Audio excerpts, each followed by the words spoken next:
Okay, so this may be a little bit of a lengthy video. This one, I'm going to go into um, some of the things that I was exposed to as a child, and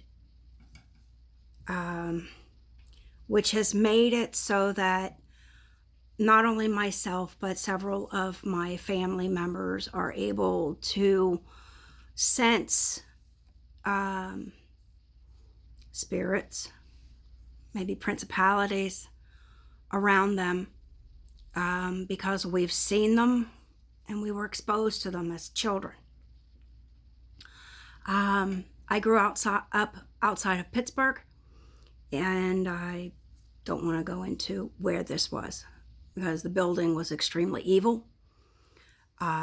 It, as an elderly neighbor had told me as a child, the house I lived in used to be the house of ill repute outside of Pittsburgh.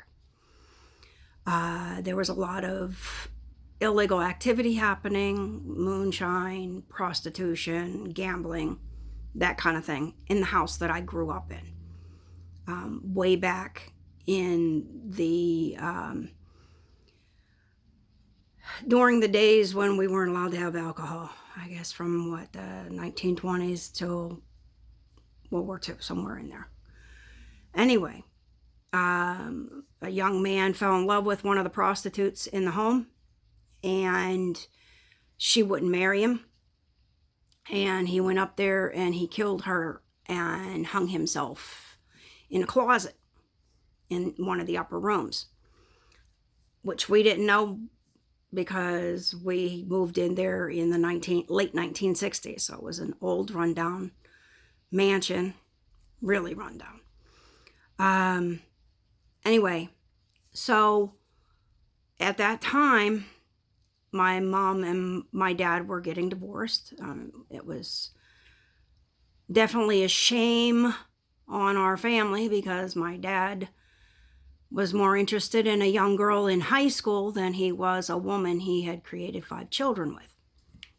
So my mother did the best she could as a single mother. She had to raise all of us on the little bit of food stamps that she got and the welfare, because my dad didn't pay the child support, and what he did pay was pennies compared to what was needed to raise us. Anyway, my poor mother, she got involved in some things that were very popular back in the 60s. Transcendentalism, Mid-Eastern, Eastern mysticism.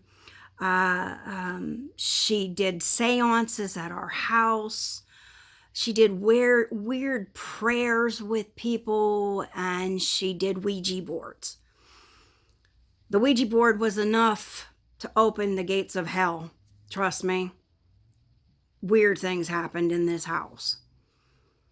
And it attracted some really unsavory people to our home that didn't just molest me, but molested my brothers too.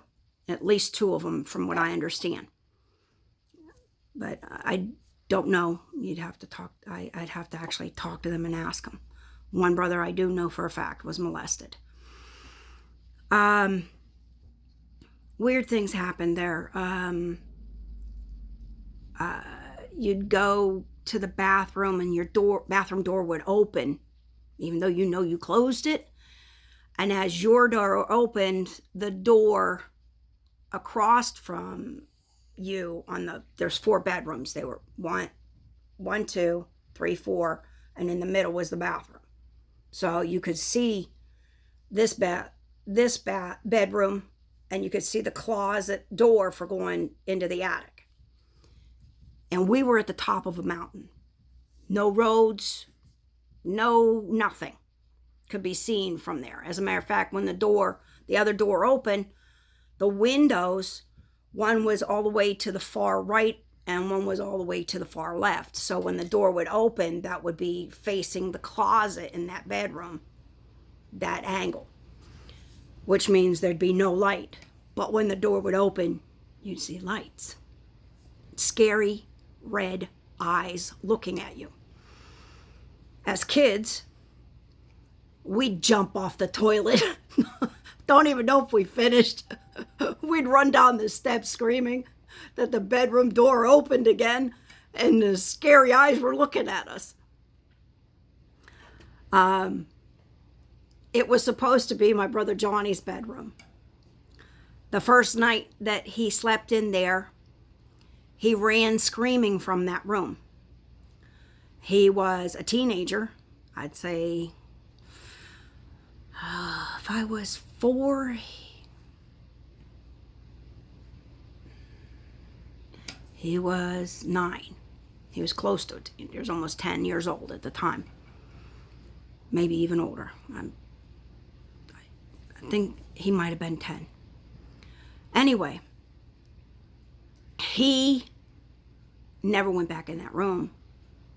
So my grandmother, to dispel any fear of the home, tells the whole family that Johnny's wrong and she's going to prove it. She's going to sleep in that bed with my mother. It was a big double bed. My mom said, yeah, they wanted to keep the kids not afraid of that room. So my mom and my grandmother went to sleep in that bed. The next morning, the story is my mother woke up hearing my grandmother gurgling like that, and like she couldn't breathe. And my mother woke up, she looked over and she saw this green misty being inside my grandmother's, in her body, strangling my grandmother. My mom starts screaming. The demon, that had to be a demon, turned towards my mother to strangle my mother. As my mother jumped out of the bed, this thing kept coming at my mom, and when it finally came out of my grandmother woke up hearing my mother screaming. She looked over to her left and she could see this green demon coming at my mom. And my grandmother's first thing was to say, in the name of Jesus. And that thing screamed and took off towards the closet and fled the room. And my mom and my grandmother tore the room apart, put everything up against the wall and said, nobody's ever sleeping in this room again. I didn't know this story when we were living there, when I was a kid, because they didn't want to scare all of us that my brother Johnny had actually had something attack him in that room. My brothers stayed in their own room, and my little brother and I had our own little single beds in the second bedroom. The fourth bedroom never got used again. It was storage. That's it. And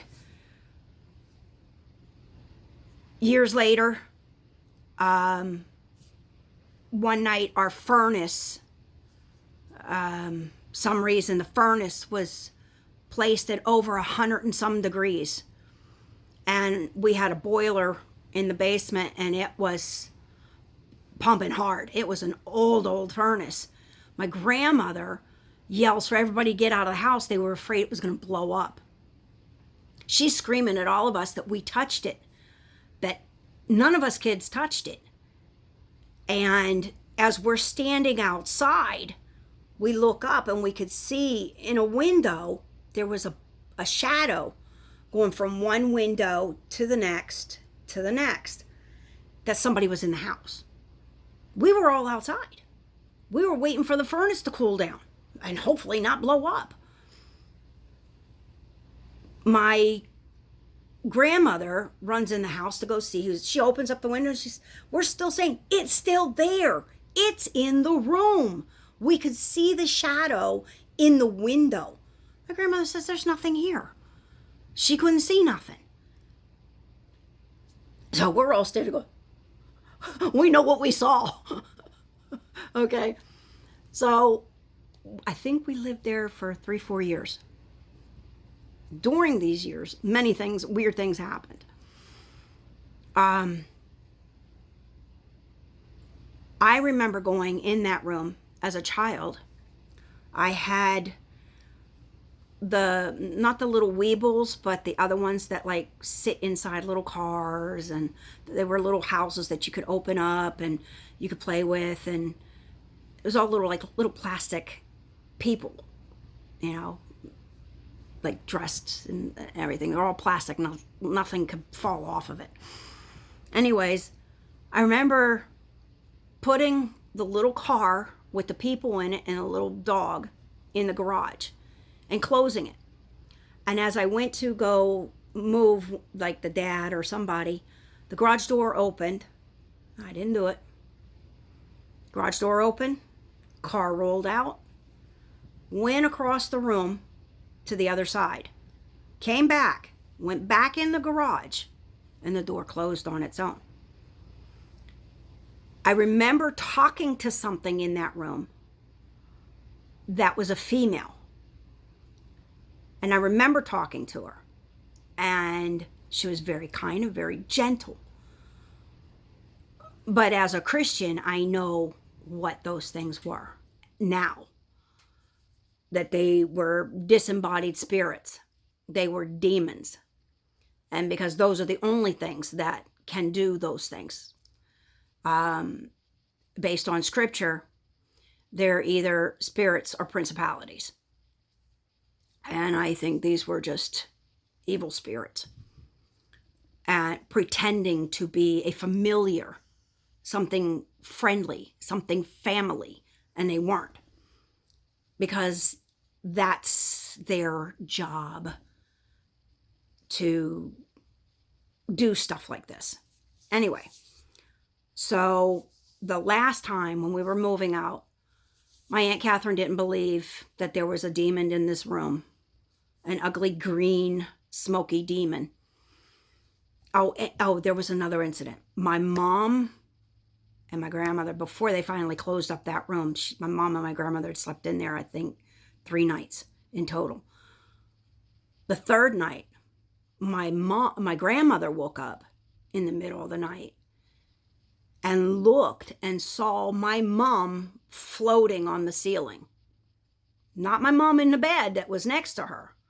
My mom was up on the ceiling, leaving her own body.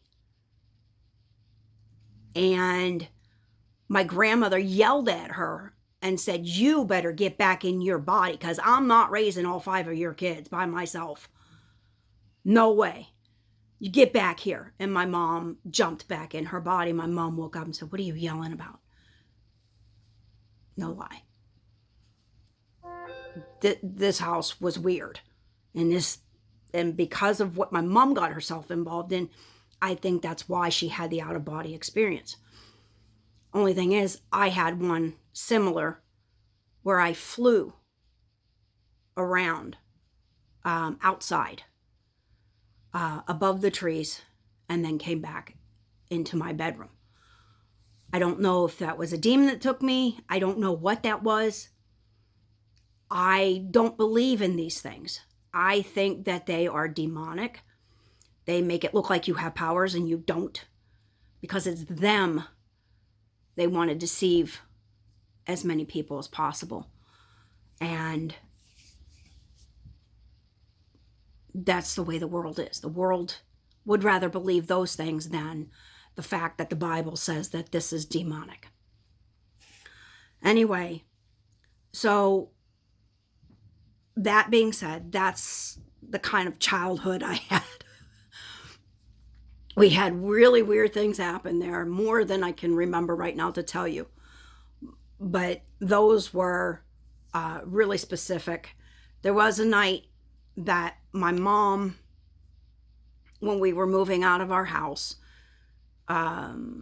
told everybody that she knew how to call up this demon to reveal itself to whoever. Told them how to do it, how to lay sideways on a bed and weird. I don't even know. My mom knew all these things. My Aunt Catherine went in the room. She laid down. She said whatever mumble jumble my mom told her to say. When she opened her eyes, this thing was coming at her. And all of the whole house could hear my Aunt Catherine scream. My cousin Edward went running to see what was going on. The whole family ran because it was a blood-curdling scream. When I got to see her, all her veins in her arms were popping. I mean, her neck, she was like, oh my God, it's real. Oh my God, it's real. That's all she could say. So I think that home, that location is a portal. And I don't know if my mom doing Ouija boards and seances at that house and involved in all the mysticism and the prayers and the weird things that she did. I don't know if she opened the door, if the door was already there because it used to be a brothel. Because brothels bring their own form of evil. I think that's the reason they call liquor stores spirits. You know, they kind of open you up to the spirit world. I guess that's what alcohol does. I've seen a lot of wackadoos with alcohol. Anyway, so that's that. All right. So now, back in the early 80s is when I gave my life to Christ and prayed a lot. Had a lot of meetings with my pastor and his wife. Wonderful. I can call them evangelical, but they were Episcopalian, but they were more evangelical than anything. They were great. He was a great pastor. His wife was fantastic. One of the best women I've ever met in my life. And this was in Ambridge, Pennsylvania. And he had graduated from the Episcopal Seminary in Ambridge. And I grew to know more about what that was than I had ever known. And I had to repent of all the stuff that even I got myself involved in before I came to Christ. At the time I was going to the Episcopal Church, I had a daughter. My ex is Vietnamese. At the time he wasn't anything. He wasn't my husband or anything. But I had conflicting things because I loved him. I have a child with him. And I had a lot of people telling me, you don't want to become unequally yoked with a non-believer. And I went ahead and I still married him with the justice of the peace in a local town. And I had weird things happen after that. But anyway, my ex and I moved from there. We moved to New Jersey because many of his people were looking for people to come work in their nail salons. They were teaching a lot of the young Vietnamese people how to do nails. So my ex went to New Jersey and he started learning how to do nails. He went to school and they taught him well. They really taught him how to do it. And he was one of the best. He became one of the best in the New Jersey area where we lived. And then I moved there with our two daughters, and we both did nails. We both started earning a very good living. Long story short, made good money. Finally, Clinton drops the trade embargo against Vietnam and opens free trade and all that back in the 90s, the early 90s. First, my ex-husband went home to see his family because I felt bad. He hadn't seen them since the late 70s. So I'm all for family. I'm all for going to go see your family. So he went, he saw his family, brothers, sisters, cousins, you name it. He's got tons of them. Anyway, he went home and visited. So then, because we both worked in the same salon, we couldn't both leave at the same time, because then we'd lose too much clientele and nobody would be there to do their nails. So I went for my sister-in-law's engagement. Was it engagement or wedding? Oh, her wedding. I went for her wedding. Actually, was that the first time I went or the second time I went? I went twice to Vietnam. I think the first time I went was her wedding. Don't quote me. All right, anyway.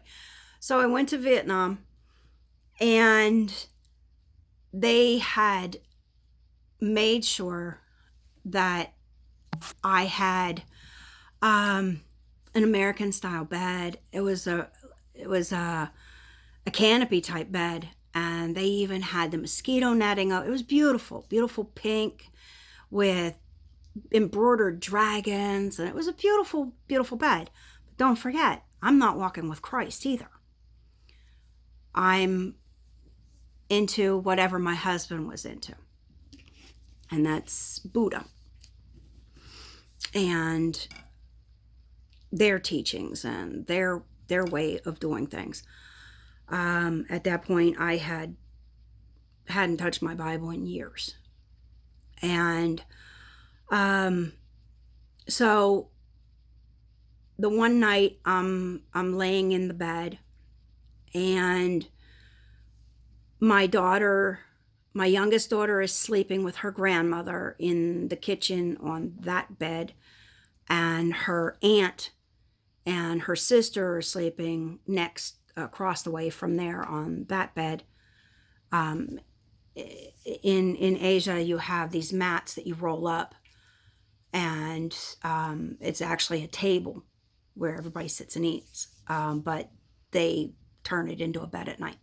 So that's what they were sleeping on. But I had an American bed that didn't turn into anything else but a bed. So I had to sleep by myself.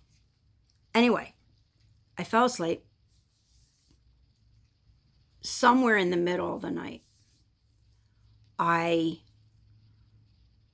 not sure if I woke up or if I was I might have even still been dreaming, but this was real. I kind of woke up and I looked, and there was a man, an old man with long hair, long mustache, and a goatee coming down, long, holding a sickle. His fingers were touching my foot, my one foot. And he says to me, he points his finger at his other hand, which he's holding like the sickle against his chest. And he points at me, he says, you are not to do anything here. I know who you are. I have the power over this whole area.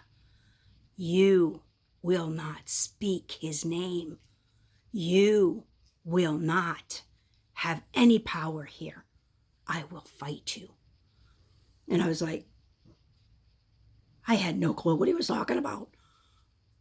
But as a Christian, we know we're marked by the blood of Christ. Wasn't walking with the Lord at the time, but it was enough to scare me.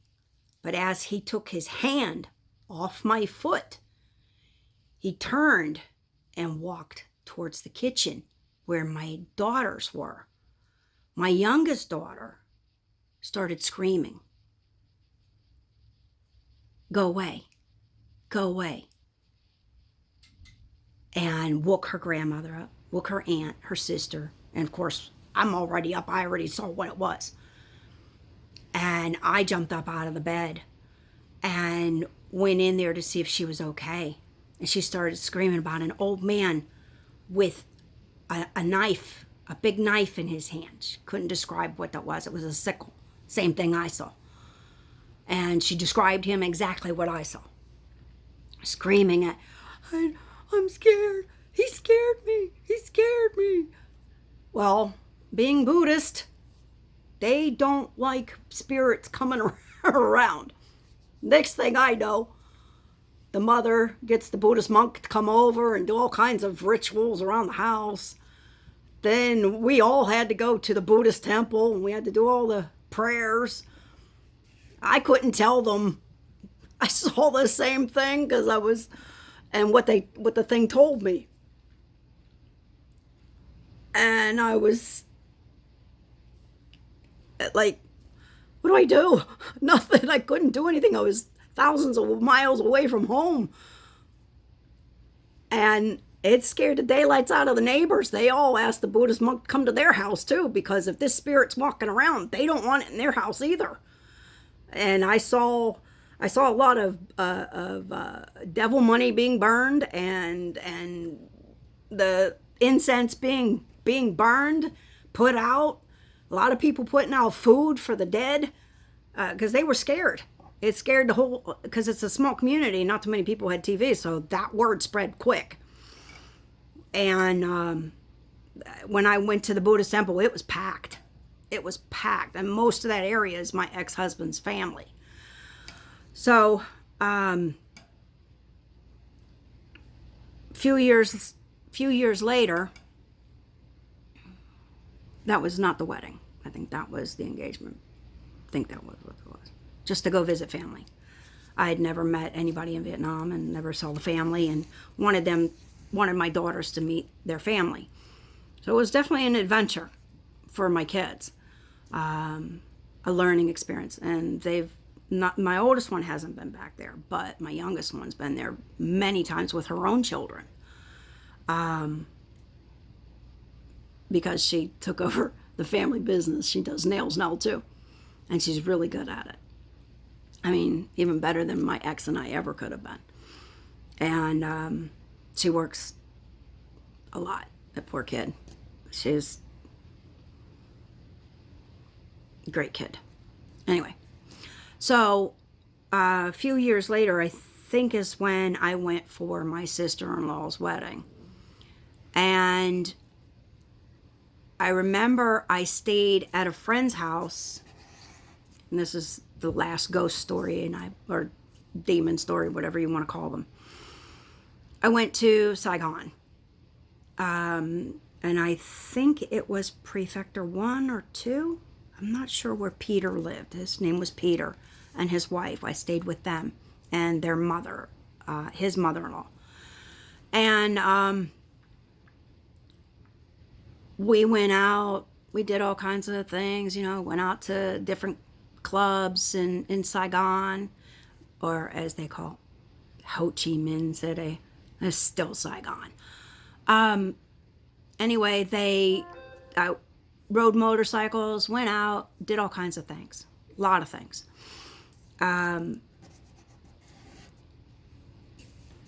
One day we came back. It was so hot we really needed a siesta. So, because it's stifling in the heat in the tropics, because it gets so humid. I guess from 11 till about 2 o'clock in the afternoon. It's really, really hot. So I went up into one bedroom that had a air conditioning, and I lay down for a while, and I started to wake up, and I looked into the corner of the room on the ceiling, and I saw this gray mist, but I could still see the corner of the room. It was like I could see through this black gray mist. I'm like, what the heck is that? Is the house on fire? As this mist come out of the wall, and I'm starting to think, I gotta get out of the room. Maybe the house is on fire. This thing jumps on my body, covers me. I could see the mist. but I could still see through. I could still see but I could see this mist, like a head of mist over my head. I could feel like hands on my arms and on my legs. I could feel my body being squished into the bed. And this thing said nothing to me, not a word. And I'm being crushed into this bed.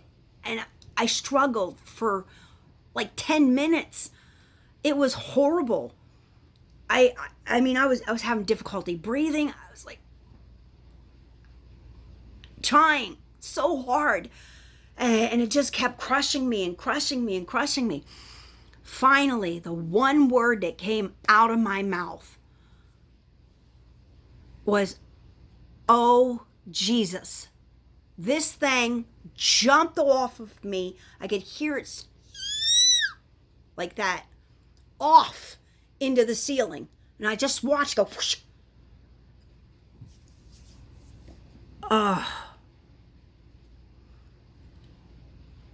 That was, I think, the most, besides the old man touching my foot, that wasn't as scary as this was, because this thing was trying to kill me. I could feel it. I went downstairs. There were bruises around my neck. There were bruises on my arm, on both sides, and it almost looked like handprints. Then I looked at my legs, and my legs were bruised on the inside of my thighs and on the outside of my thighs. And my friend Peter said, "You looked as white as," he says, "you looked like white as a ghost." And his wife got scared, and the mother sat there, and he translated to her what I was saying. She got scared. And then Peter goes, tells me, like, he says, I think it was the same day, "We think you need to go back to your mother-in-law's house in Metall." And I'm like, "Okay, sorry." He goes, "You just scared the crap out of my whole family." Because he says, "My mother-in-law's already called the Buddhist monk to come to bless the house. They want you out." I said, "Okay, no problem. No big deal." So I guess I scared the daylights out of people when ghosts attack me, or demons as we call them as Christians. So these weren't dreams, except for possibly the first one in my mother-in-law's home, but I'm not sure about that, because I was able to jump up out of the bed after he let go of my foot, and my daughter started screaming. So I think that he may have been a principality.